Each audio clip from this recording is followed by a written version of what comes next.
Zak Baruch, good morning, Botai. The past few days we've been speaking about some of the halachot of foods and other things that are appropriate for Pesach or not.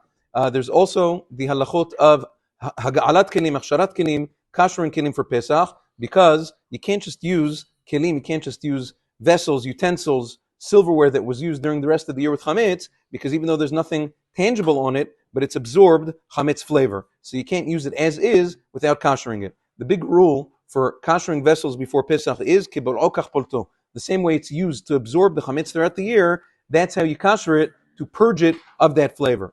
For instance, things that are used directly on the fire, for instance, skewers, things of that nature, racks, things that are bolea directly from the fire, they need libun, they need to be torched in order to release that flavor. Things that are used with liquids on the fire, for instance, a pot, they have liquid chametz cooking in it, needs to be immersed, needs to have haga'ala, needs to be purged in boiling hot water in a kli rishon, so you dip it in a kli that's bigger than it.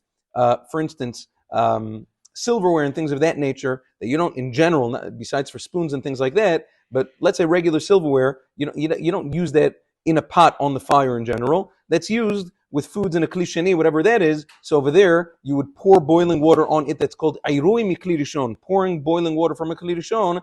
That would kosher that as well. The laws of koshering kelim are quite complex, and sometimes there are very, very minute factors that can change the law. So it's important, if a person has a safek, nowadays, Baruch Hashem, most people, there's enough wealth in the world that people have Pesach dishes and Pesach pots and pans and stuff like that, Baruch Hashem. But for those who need to kosher, sometimes a question needs to be asked in order to figure out. So that in the coming days, we'll speak about, hopefully, we'll go through the kitchen and speak about how to kosher the various parts of the kitchen as Pesach gets near. Have a wonderful day.